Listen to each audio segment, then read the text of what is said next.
Welcome, knowledge enthusiasts and loyal viewers, to a new episode of The Last Frontier, as always, every Tuesday. And today we have such an incredibly great, such an amazing and truly spectacular guest. I believe we have a legend coming today. Yes, to me, he is already a legend. Yes, a strong legend. The creator, look who I came as today. The creator of the great children's symbol of our times, the clown Plin, William Pine. Please. Come, please. Founder of the esteemed Smile Hood. There goes Tita. You called it platter. Why Tita? Let's start with the name. Indeed. Hello. Exactly.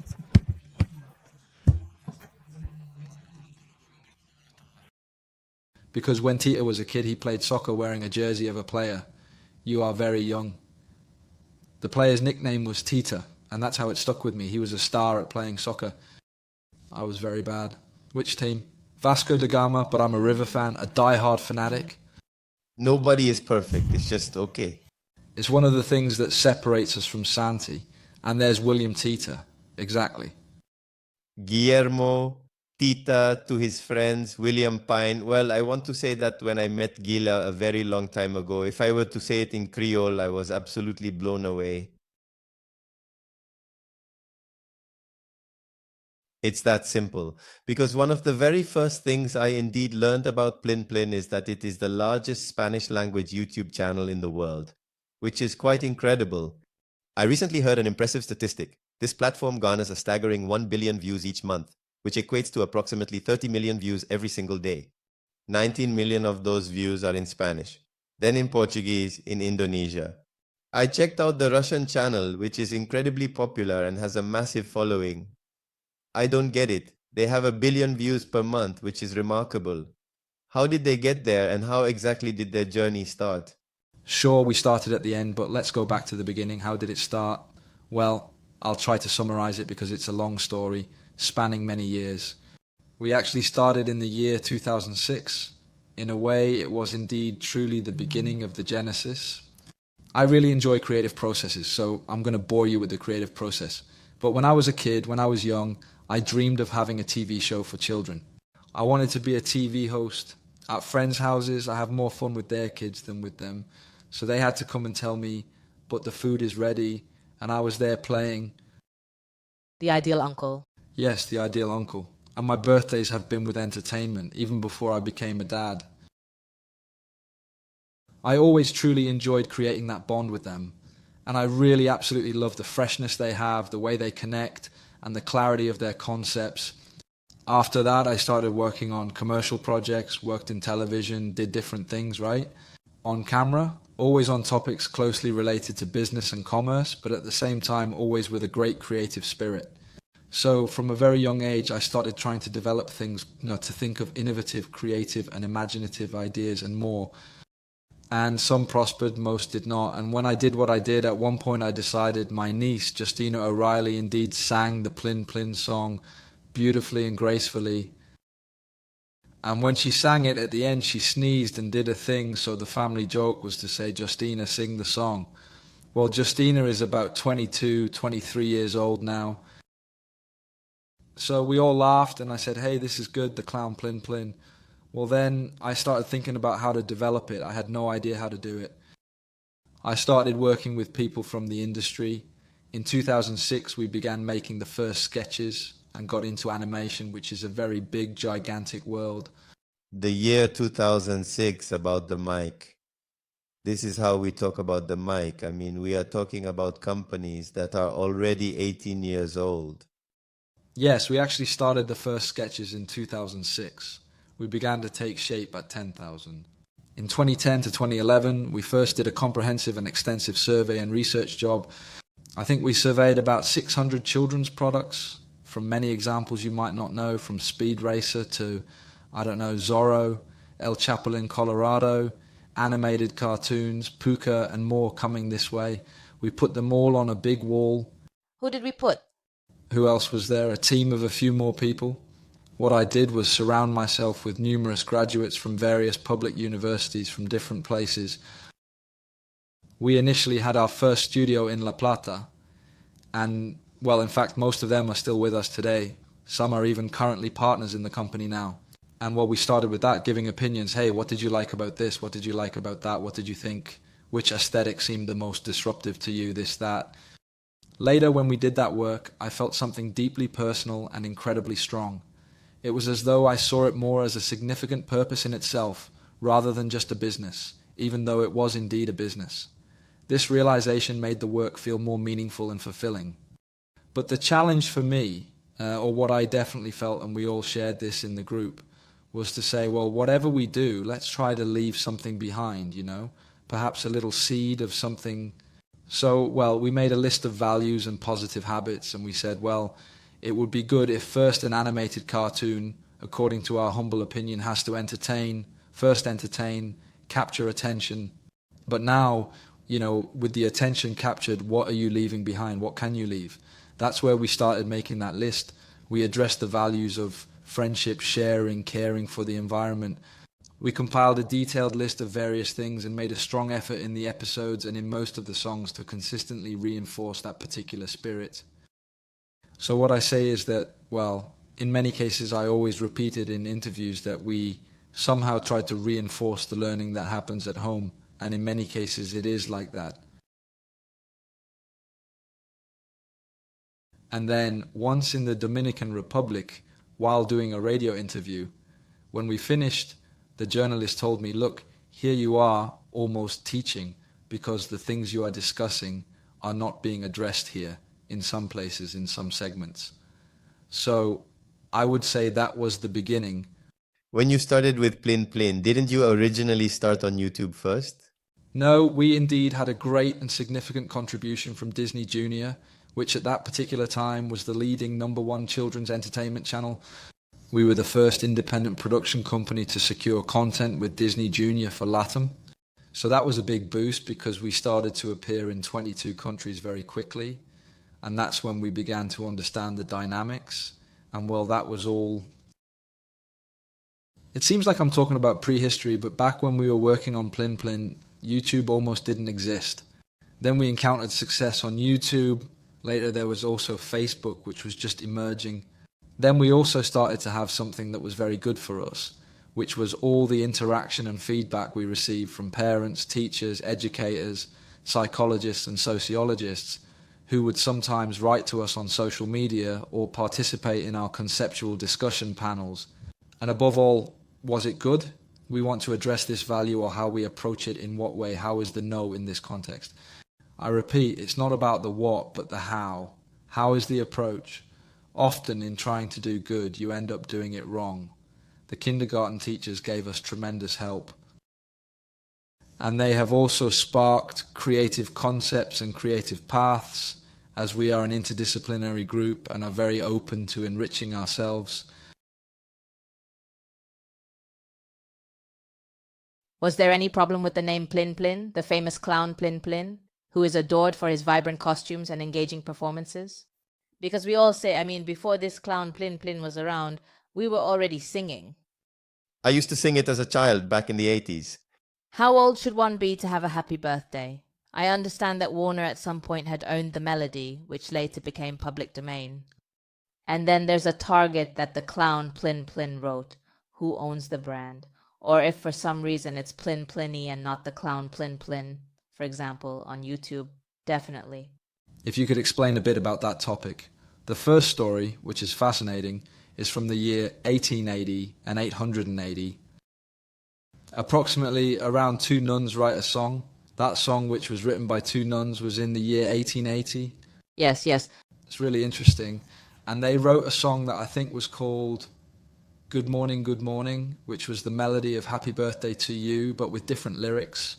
At the beginning of sound cinema, a film producer takes this particular well-known melody and interestingly makes Happy Birthday to You. The question I ask myself is, what did people sing before at birthdays? Of course, before that, what did the Vikings sing? They sang to me. Interesting. Yes, very interesting. And then the heirs of the nuns and this director who wrote the lyrics collected the royalties until around the year 1990, something like that. Did the nuns have heirs? Apparently, yes. Well, there's an issue with flies that forces them to give their inheritance or another matter. But sometimes they are told to give their inheritance to the church, the nephews. Totally. And looking more at the Argentine side, actually, let's say there are different branches. I am very respectful about this because, I mean, there are different branches, actually. One very important aspect is that in the 70s there was a clown in Rosario who was very beloved, cherished, and respected by the community and so on, who was the clown Plin. A fixed gear of the era. Exactly, totally. He claims authorship of the song. Then years later, Diana appeared, saying that when she was 20 years old, she had created the song for the clown Plini. And after many years, Sadaiki finally and officially recognized her long-awaited authorship rights. She wasn't going to ask for anything, and she met with Ciro's mom from Los Piojos and told her, you don't have to fight for this, that you, according to these sources, right? You indeed actually created the clown Plin, right? So there are rights behind this. And Warner was involved. Also, I didn't know about this thing with the guy from Rosario. Yes, Francis is called Rosarino. And that's where the struggle for the clown Plin undoubtedly begins. The song, or at least the lyrics. Yes. And well, after that, then Sadiq acknowledges that, which is great, because if she is one of the authors, that's awesome. And then what we did was basically develop the animated series. I didn't have a trademark right. It was something that wasn't developed. And what we did was, well, start from scratch and definitely give it a personality, give it an aesthetic and so on. And well, that's a bit of the path we have been absolutely following. It's good that it's like this, because the owner of the clown used to be this thing with the yellow and golden arches. I mean, owner, yes. A clown is scary. Yes, a little scary. That's why we have this one. Look, it's lovable. The design is so cute. He has the Superman cape, which I think is key, and the heart as a symbol. I grew very fond of Plim. I watch it every now and then. It's really good. I also have kids from 0 to 5 years old. Of course, yes. Well, that obligation, because creating content and narratives for boys and girls where everyone can definitely access and create content, how is it measured? How do they in fact use the information? If there is a back and forth of data that now entered YouTube, but before they didn't have all of that data science, how was this narrative construction? Well, initially it was very intuitive. The truth is that, as I said, we did research with psychologists, sociologists, parents, grandparents, everyone, teachers. It was also very intuitive to figure out the creative path, how to approach it. We kept checking and so on. Then, starting a few years ago, we developed a business intelligence department, which also allows us to have much more data on the content that works and the content that doesn't by leveraging advanced analytics tools and comprehensive data analysis. This helps us gain deeper insights into what resonates with our audience. However, since our purpose is always behind this, sometimes there is content that we know won't be very good or very popular, but we truly love making it. So today we are doing the play. Last year we did it in 8 countries, and we have also done it for 30 people. And we did it with the same team, with the same enthusiasm, with the same determination, with the same excitement as we do now, like we did this past weekend in Monticello, Chile. And there were 2,700 people. Impressive. And the nicest thing is that indeed Mariano Pitaz, who directed the very first plays and more, is the same one doing it now, and more. So we went through everything. We went from buying bubble makers on 11th Street and using a printer to stick the Plin label on the container, definitely in full entrepreneur mode.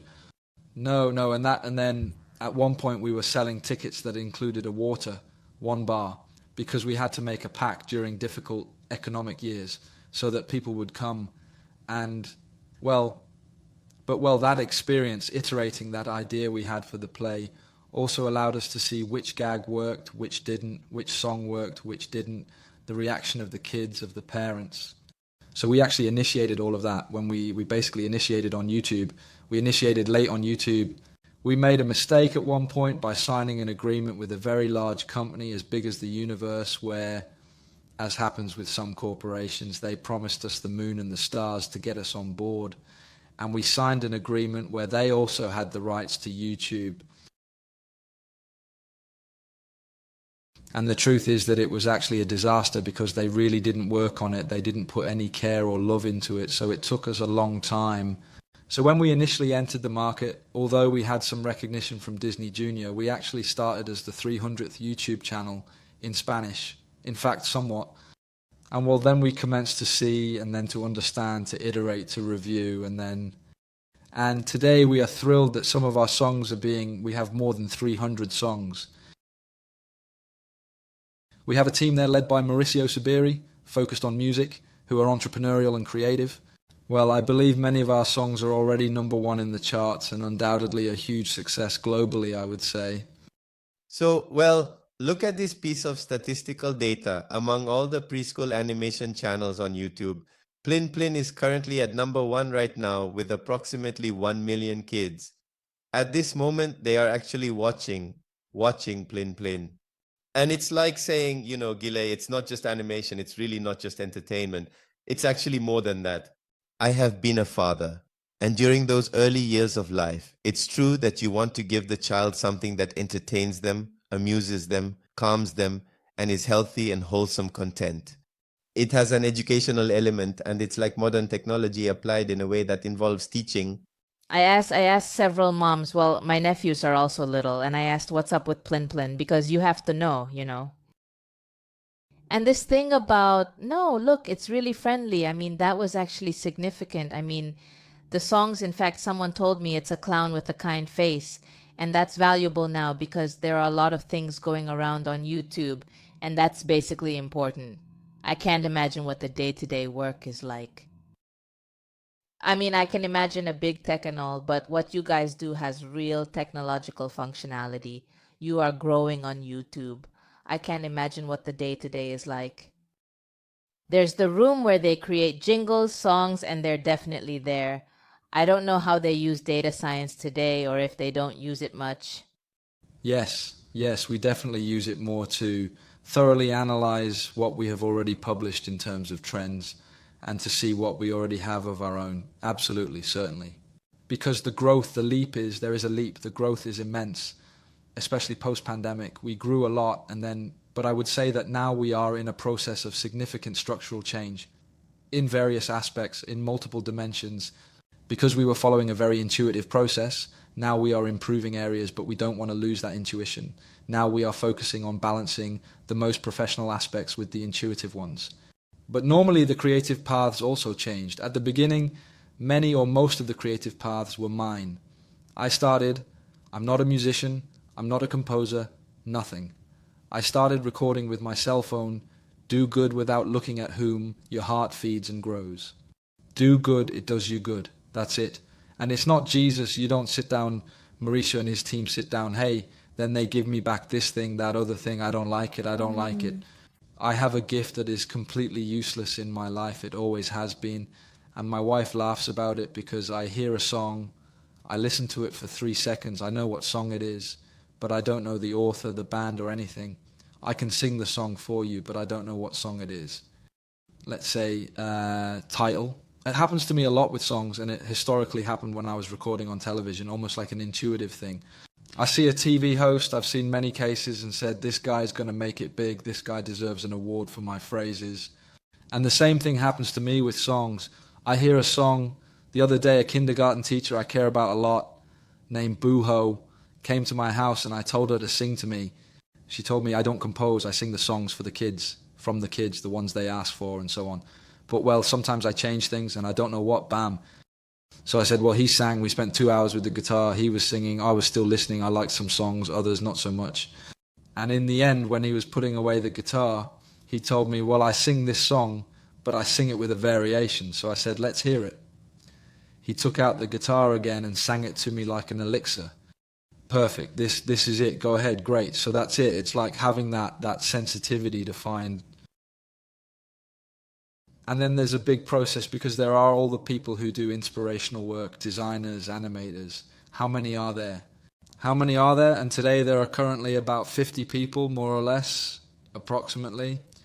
And then, well, really what we indeed accomplished over the years, well, I also grew up, I just turned 53 3 days ago. So I say thank you very much. So what I say also came a lot from a personal, significant transformation of mine in my life. Santi knows a bit more about it in detail, but I really like the topic of spiritual paths and inner quests. So one day I also connected with that. I read a book that blew my mind by an Argentine Uruguayan author named Alejandro Korch-Larena, where he talks about all the indigenous peoples and all the understanding, and that I found incredibly fascinating and deeply insightful. And he talks about a concept that really impacted me, which is circularity. And the first company I started was when I was 23 years old. It was a company to install cell phones in cars with a prehistoric mount. So, to be completely honest, it was really nothing significant, just something that happened many years ago. And well, what happened to me is that, in a way, I started to lead at a very young age, with everything that implies, including a lot of responsibilities and challenges that shaped my growth. And there I also understood that when you lead, people follow you because they like you, because they respect you, because they admire you, because you pay their salary, because they hate you, because they envy you, or for a mix of all those reasons at different times. And when I really started to see what circularity truly was, this idea of indeed putting the product above personal interests and actually trying to integrate the energy. I don't know, I'm not a musician, I don't know how to edit, I don't know how to animate, I don't know how to draw at all, and I don't really use Excel. I put all this because it's the reality. I think I try to be a good organizer of energies. So I attempt to integrate, and I try not to exclude the thought, which is when everyone goes one way and there's someone who thinks differently, in order to consider all perspectives. Usually the group doesn't know, well, but let them go, no. I try to integrate. Sometimes I win, sometimes I lose. How important culture is in a company, especially a creative company that has to produce and generate ideas, that sets values. I mean, Plim, it's like it has a heart here. And it also educates, it sticks with you.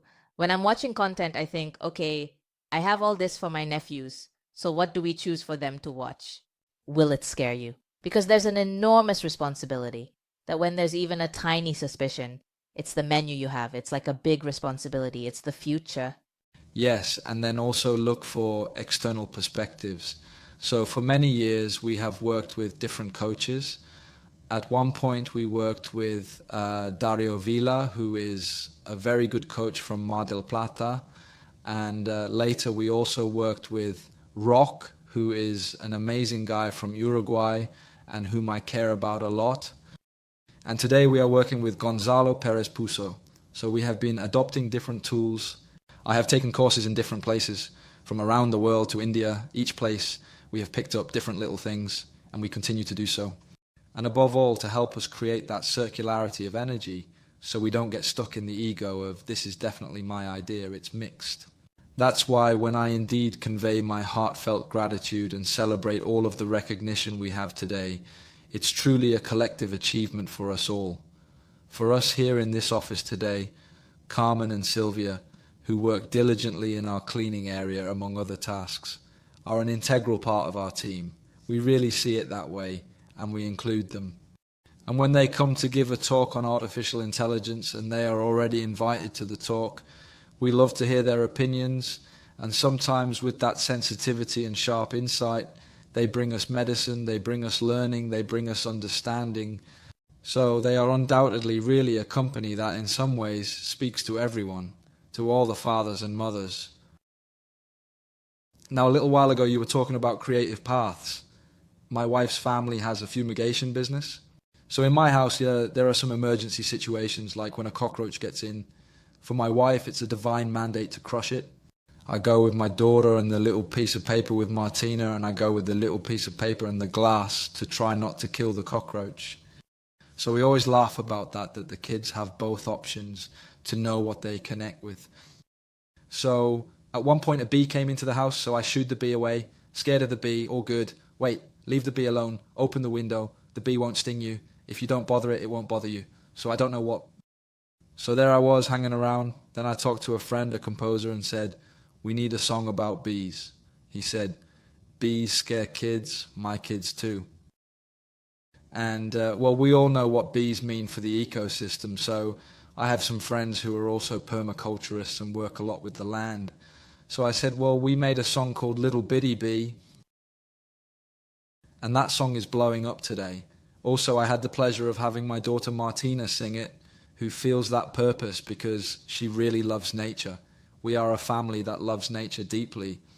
And well, today it's a hit, and today it has 1,300,000 daily views. Titi, it's on the same level as Shakira. Exactly, yes. We just recorded some content to be released in a few days. She explains why she sang it. She dreamed of being an actress and singer.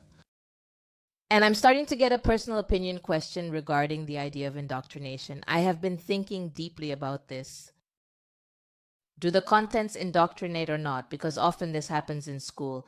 They indoctrinate, and the truth is that there are teachers who have their points of view with contents.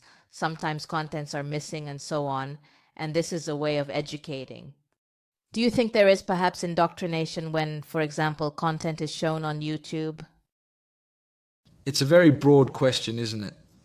Honestly, I think that in some cases there might be, but not so much related to children's content. At least for me, it's harder to identify, especially for the little ones, obviously, compared to YouTube content. Surely there are some who do, some who don't, but I think we definitely, absolutely at all times have to try to return to the purpose, right? So we have definitely, undoubtedly, and certainly made mistakes, errors and misjudgments, and we make mistakes, right? The point is at least to see the intention one had in doing it, the content, the comment, whatever it was, in order to clearly and fully understand it. And then, well, the community gives back to you, and sometimes they are right, and you have to acknowledge that they are right. All right, and there you go. Thank you indeed. We learned and we changed, and we came to the realization as well. Once, I remember we had created content for Facebook, which was us making content for Facebook and Instagram. What we do is directed towards parents, well, trying to provide tools, talking with nutritionists, different specialists related to childhood, to try to help mums and dads in the process they are going through. But I don't exactly remember what the content was like, but it said things that the dad asks for, and I don't know exactly what. And the dad finally says to call the mom. So it's something that all of us who are in a relationship with kids have experienced, but, well, some people thought it was inappropriate content, that it objectified both the father and the mother. Nothing, it's fine, it's true, maybe it's not good. I say, and also I am from the generation that grew up with a certain way, with a new value, with a perspective on life, and, well, that has been changing, it has been transforming. At one point you said, we have the values, it was 2006, 2024. What values do you think need to be reinforced or have changed in the focus of Plim Plim or your business? We, if you want, have a significant advantage and considerable benefits in that by targeting the youngest ones, let's say the smaller target audience. In that sense, I think there wasn't such a strong and noticeable change in values. It seems to me that later on there were important changes that were much clearer or more extensively discussed or whatever in our target. Maybe, let's say today maybe we actually emphasize some topics more, I don't know. I'm indeed very deeply, extremely, and particularly concerned about environmental care, right? Now we made a song to promote, to make planting trees cool, which is good because I also believe that it's not so much about the what but the how, right? So I say we made a song, I planted a little tree, so well, nothing. I say, how do we make the next generation better, or at least not worse than ours, because I don't know either, right? So I don't think I demonize technology or anything. I believe there are things that are much better than 20 or 30 years ago, and what's it called?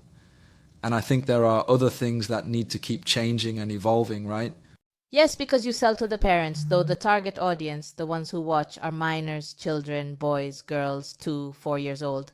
But you sell to the parents have to accept first. Well, look, a couple of years ago we did a market research, and what you were saying, the synthesis of the mother's spring Plin is good. So they made a correlation with other properties and said, this one excites my son a lot. This one makes my son aggressive. This character is rebellious. Well, and from there also what we say, that we also go against the current. We said, well, why don't we make a cable channel of Blin Blim? We evaluated it among the partners, and clearly the cable industry is in decline. We all know that with the platforms and everything. But the truth is we believed there was an opportunity, though not necessarily a commercial one. I think it was an opportunity to disseminate the message of a very large installed capacity of cable. So I say, well, today we launched it last year. On September 11th, we started and did the launch. And today, between local and international distributors. We are reaching almost approximately 7 million households in Latin America. So, well, we feel that there's something there, so on that channel we still don't have ads and we're covering the costs ourselves. But we also have Plin content, professional content that we believe is good, that conveys its message, in this case on a television channel. So we create content for social media and television channel, leaving their advice and perspective. What we aim to do is to contribute. Afterwards, it's debatable whether it's a significant and possibly meaningful contribution or not, or if our contribution is a large and substantial shovel of sand or just a modest yet meaningful grain, but the intention and effort are undoubtedly there. Sure. And when it is said that you talked about Bueno, we are supporting him, and the advertising on YouTube and YouTube Kids, how does YouTube work, and what about advertising for content that is for children? How is advertising monetized? And what YouTube does is they commercialize with certain restrictions, because there are some categories of advertising that are not sold for this, for children's content. And there's definitely something with a big revolution, a law cap, that at one point kids would turn on and say, hello, I'm Horacio Rodriguez, and now it's all about advertisements. No, they don't appear anymore. No, but a lot of content that wasn't absolutely for kids used to appear. That got regulated. The industry collapsed in advertising. We had a big drop. This law covers it, an American law. The American law came into play when they had created content for kids that wasn't actually for kids. And well, it indeed caused quite a drama, to put it mildly, significantly. This law came into effect, the industry took a big hit in ads, but then it started to regulate. A lot of channels also disappeared. There were many fake YouTube channels with famous properties like Spider-Man and more. Spider-Man was guiding a kid in the gallery. All of that was cleaned up at one point. They took down about 8,000 YouTube channels, just like that. Once that was regulated, products related to the target audience, to the consumers, both parents and children, are sold, but with that care, carefully and responsibly. And after a minority percentage of that income generated by YouTube, the popular video sharing platform, the content creator is then paid accordingly. So there is advertising, because it was said that no, there can't be advertising when there is content for kids. No, there is no advertising, there is advertising. And that is the way to monetize it. And that's how YouTube used to work before. In your previous life, you worked, as you just mentioned, for many years in television.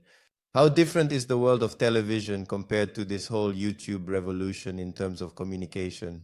Or how did the content production industry change? What changes did you experience in the industry regarding that? The transformation we are witnessing is predominantly structural in nature. To put it another way, in the current scenario, we perceive it as a singular cohesive entity.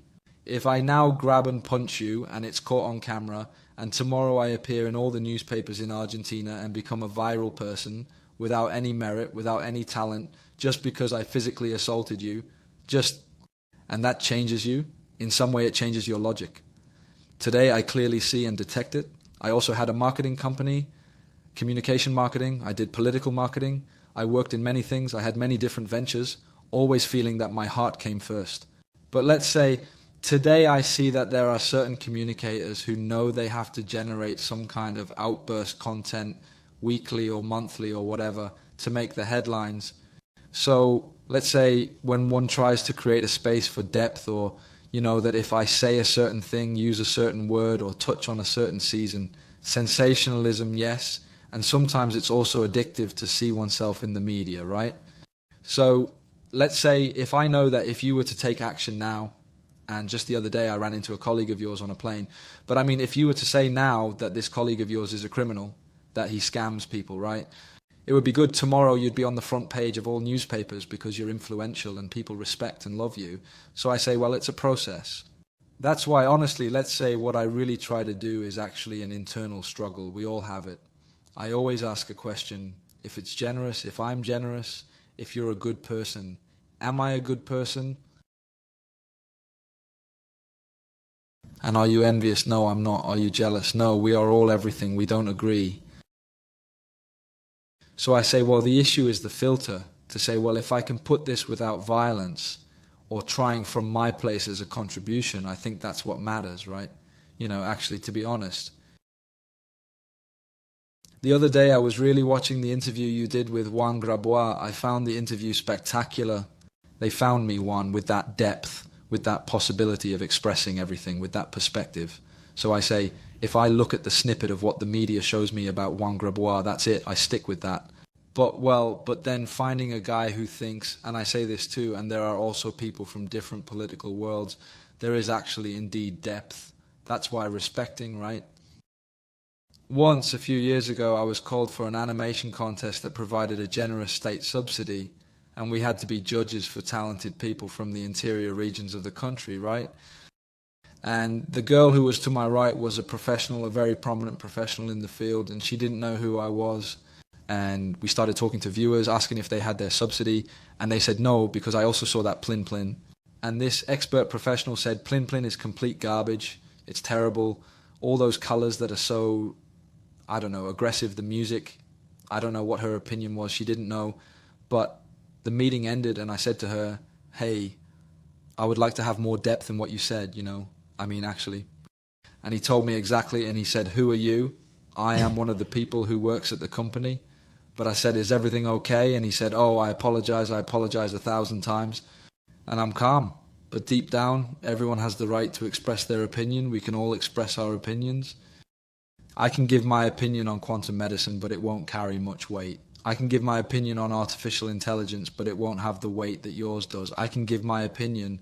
So I say, then it's up to us to regulate and nothing, and then also to see that what is the purpose of the opinion of putting this, up for discussion, and see if we can extract something good from that perspective.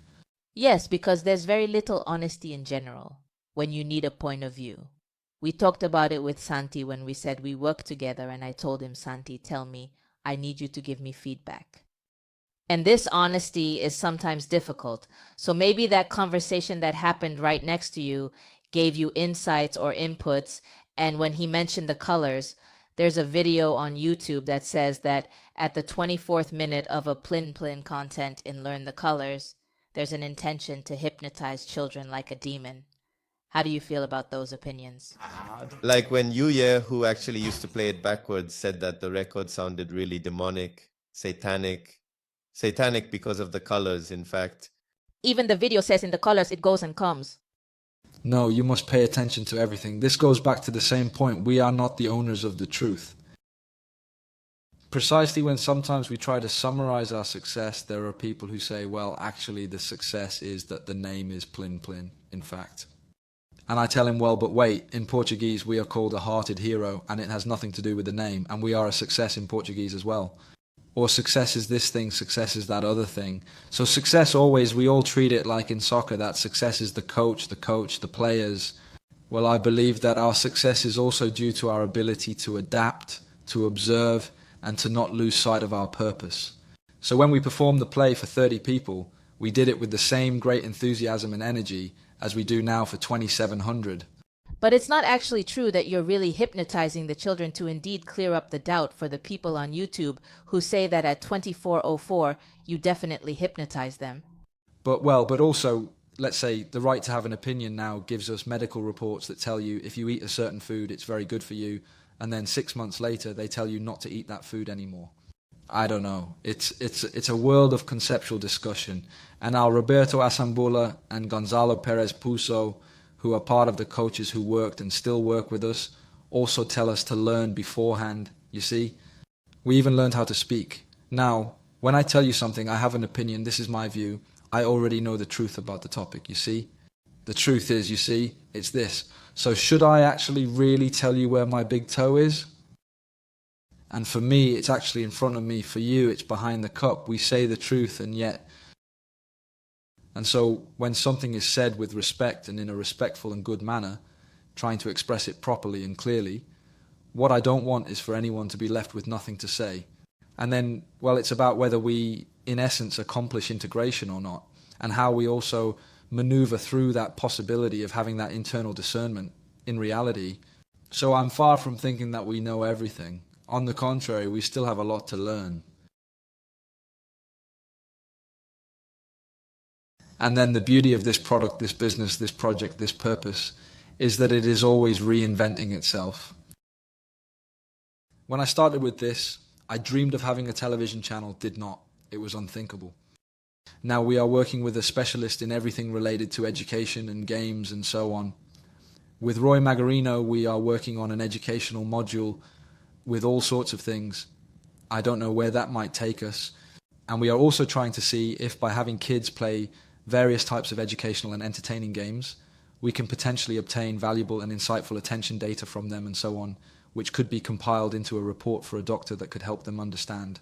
So for the kids we work with, they are very young to take some tests, which are very difficult for professionals, for educational psychologists, for psychologists. So along with this, if the child is entertained and participating in a game, it can be observed if there's an attention deficit or not. So we are getting into something that, if you want to call it medical, so to speak, is a tremendous challenge. And with the help of Roy, Mariella, and the team that is coming together, we are trying to consolidate it. Well, that can be transformative for education overall, at least for Latin America for sure. And, well, it's a project that is just starting. And what do you dream about for Plin Plin in the future? Do you dream, for example, of Plin Plin land? Yes, sometimes it sounds a bit presumptuous or egotistical, because sometimes people ask me, hey, did you dream that Plin Plin would make it? Sometimes I do. And I say, yes, the truth is that I always dreamed and always believed it. Did you feel that vision? Absolutely. And we have people who have been working with us for 6 months and already have the Plin Plin DNA. So part of the Plin Plin DNA for me is a phrase that Damien Soriano, one of the partners, says that I really like, which is breaking the glass ceiling. So I say I feel like I definitely tried. Maybe I succeeded. Maybe I don't know how far I broke my glass ceiling. Absolutely. When I was a kid, I used to read Villas's articles in El Gráfico, and Villas always said, always aim for the sun. If later you end up on a cloud, that was as far as you were meant to go, aim for the sun. So this thing happens to me sometimes when I talk, even when I'm interviewing people, and I tell them, maybe you could, and they say, that's very difficult, I don't know what. And I learned that you have to get them out, right? Outside, you have to surpass yourself. Yes, and above all, let reality set the limits. So I say, to infinity and beyond, right? Then reality puts obstacles in our way. It tells us yes, it tells us no, it also tells us to learn. I learned there are many things that are not for me. Understanding that wise aspect of life, because I think we have a lot of the fantasy of controlling my life going this way or my life going that way, or a lot of content, YouTube, the 4 tips to be successful, please, the gurus, that, and I refuse that. But totally, because I say, but also let's say I even take it to a more introspective level. I mean, what is success in life? So once a therapist, Eugenio, told me something good. He asked me what a person is made of. And I said, I don't know, bones and what else? Muscles and what else? And, well, you get to the last cell. Well, he asked me, what is the success of the cell? And I don't know, the success of doing it is definitely being alive. So he said, you are successful. At one point, I was completely broke. So I was like, me successful if I was broke. So, well, nothing. And then, well, where do I stand? Where do I put, the focus? The camera was already Plin Plin at that moment when you were exhausted. Yes, indeed, definitely. Plin Plin was actually already present there, and it was part of the initial phases of development, several stages. It's not an overnight success. In fact, we also went through a moment when the studio got flooded, 2 meters of water came in, everything got ruined. We went through extreme situations of all kinds, didn't we? Indeed, absolutely. A lot happened. We also experienced that when we were at Disney, we were doing well. They started changing things. They told us they were going to put interstitial content to study on the whole screen, but then it didn't turn out that way. Well, after the moment of deciding not to renew with Disney, to whom we are very grateful, we couldn't find a commercial order, so we went to YouTube when we were the 300th channel. There was so much to learn, so much to see, so much we had to reinvent. All the songs, now we are almost making 4th generation songs. First we made the songs for television, then we made the public domain songs, then we made the public domain songs with our own lyrics, and then we made new songs like the case of Abejita or El Piojito. I'm speaking to those who know the songs, whom we tortured with them. I mean, where we have all the learning from everything before. So let's say These songs in general, before we used to kick towards the goal, I say one, we basically kicked 10 times and scored a goal. Today we already take 10 shots and score 7 or 8 goals because we now understand how it goes, what the themes are about.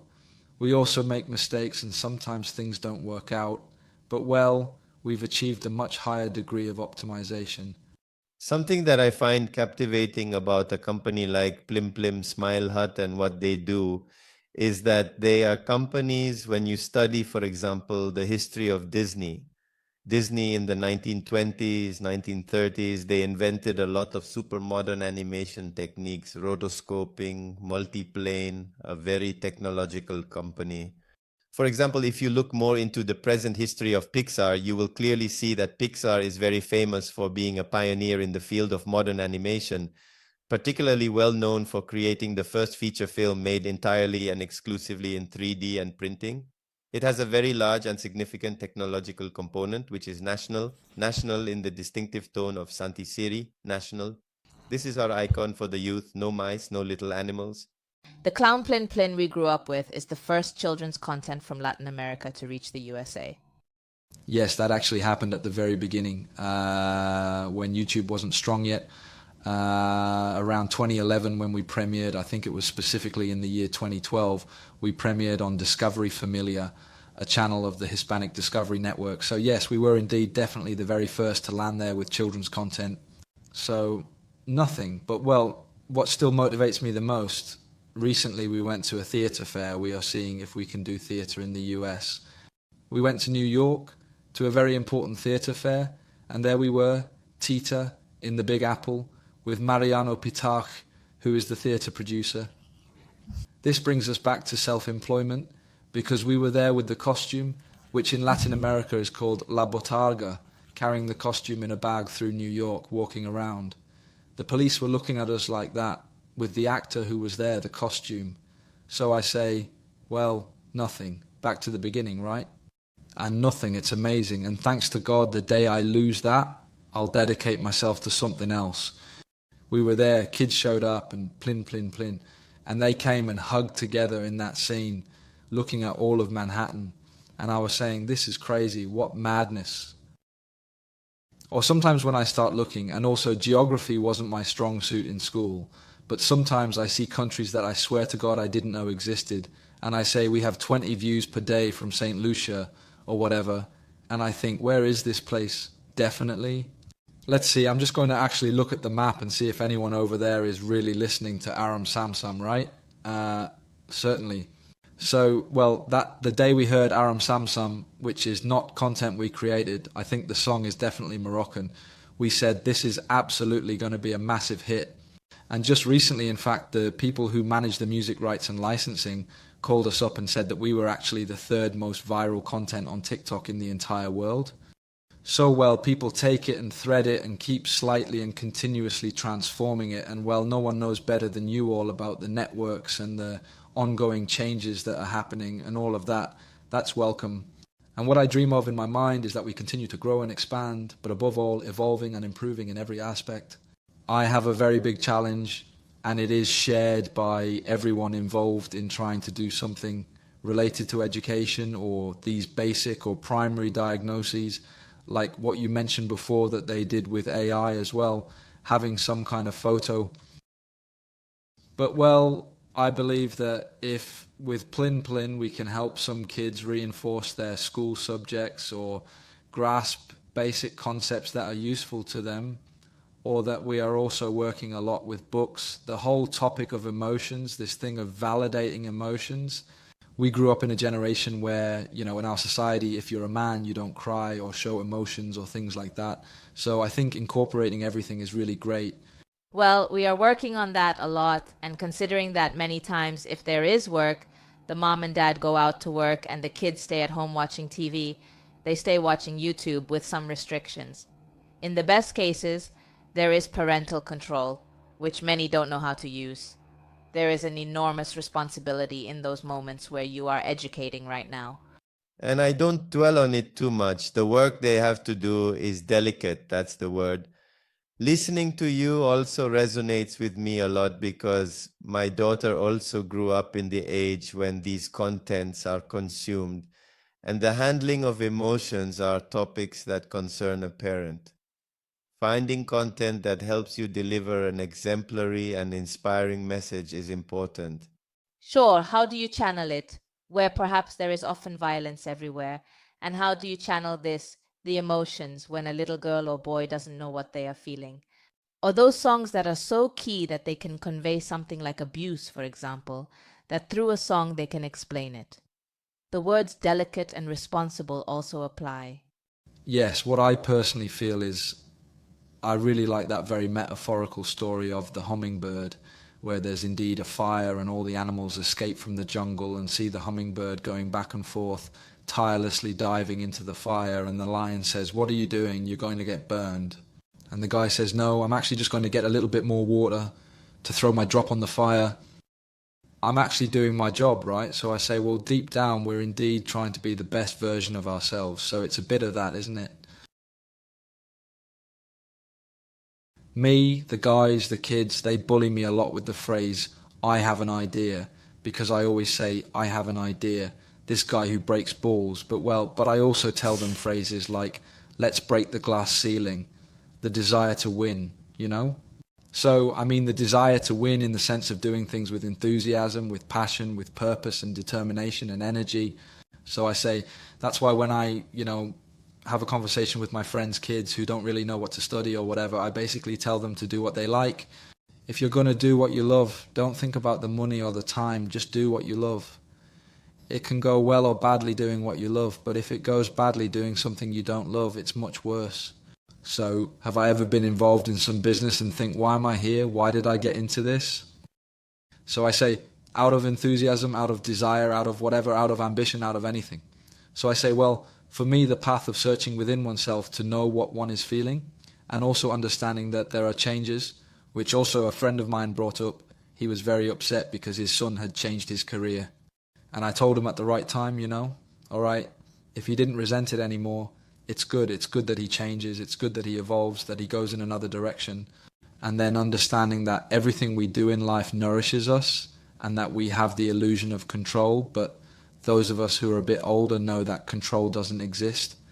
I might want to go one way, but life hits me, pushes me to the other side, pushes me to the other side. Where is she? Honestly, I don't know, but I will keep looking for her until the last day of my life. Well, it's a good time. This is what we have to live through. And I also truly believe a lot in the absolute perfection of life, right? I am getting very mystical indeed.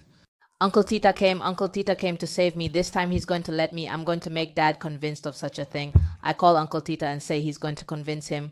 There is a perfection, everything happens for a reason. We must learn and understand all the signs and comprehend from the vast and expansive cosmos and universe. Exactly. Once I was going 170 and the exit signs were up, but I missed them. Something happened. Usually, when someone falls into a spiritual place, something happened. Normally, pain and suffering, anguish. It's time to awaken from all of those things that at least I have had to go through. Well, in any case, in some of the alternative therapies I've really done, the coaches always say, "Thank goodness there are truly people as broken as you who come to do this," right? So that's why we're here. But, well, that's it. Finding the way is just that. And I think that what you all are doing here, this moving the positive energies of kids and young people and entrepreneurs, I think it's really great because it just brings a nice energy. I think it's awesome. You do it. I know you do it with a lot of purpose. Plim, no coincidence. Plim is born from a culture, from a leadership, from a form of value that we learned about today, at least I did, because it is always important to know who is behind what we are consuming, what values drive it. Maybe I'm not alone, right? We are indeed a group. Yes, and a very large and truly diverse one with many different perspectives. And that's what makes us very rich. We are a great jungle. I have been to the Plim offices, and I think that from the moment you cross the door and enter the garden of that house, there is an energy in all the people who work at the company that is truly admirable. It gives me a feeling of home, of friendship, of everyone pulling in the same direction, and the love for the product is impressive.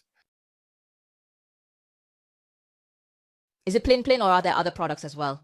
No, it's just Plin. For now, we are currently working on what actually happened to us, which is that, well, once we started gaining recognition, a lot of people who already had properties or were developing everything we are doing appeared.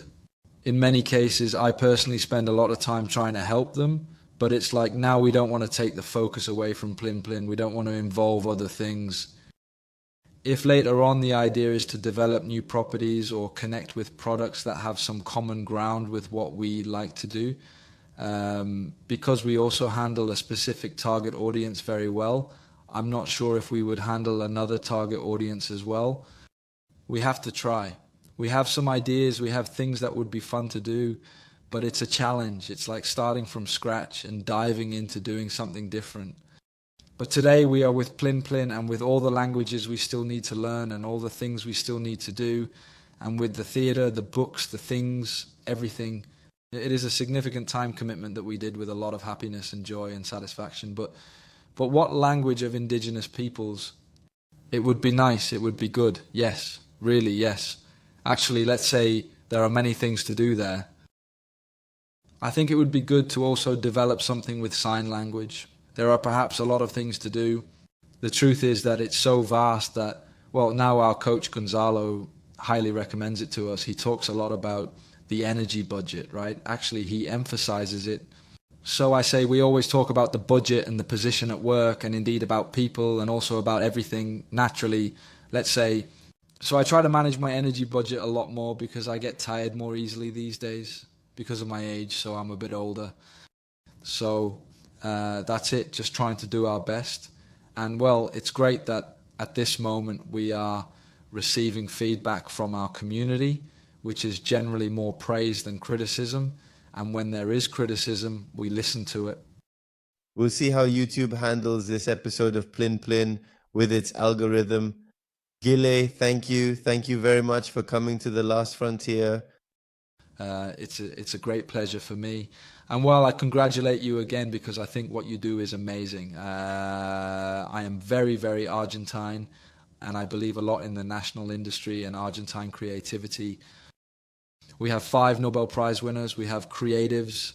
Many people who worked at the beginning of Disney were Argentine, Melina Campos and other artists.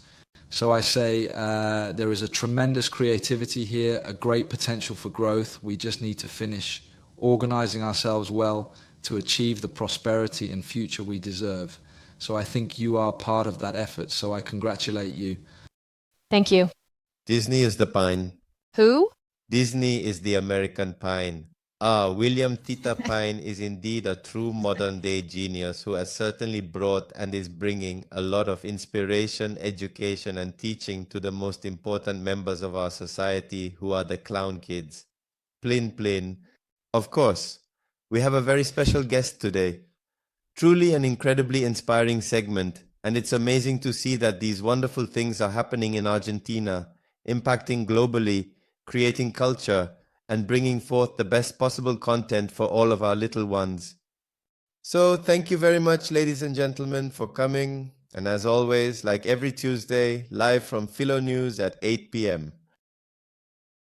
See you on YouTube and social media platforms, Spotify. Subscribe, like, retweet, share, and make it go viral to spread more love to all of humanity. See you next week. Goodbye, and welcome to the last frontier of new adventures. Having key hands, at least I would like to be the last frontier of gazes floating on the road.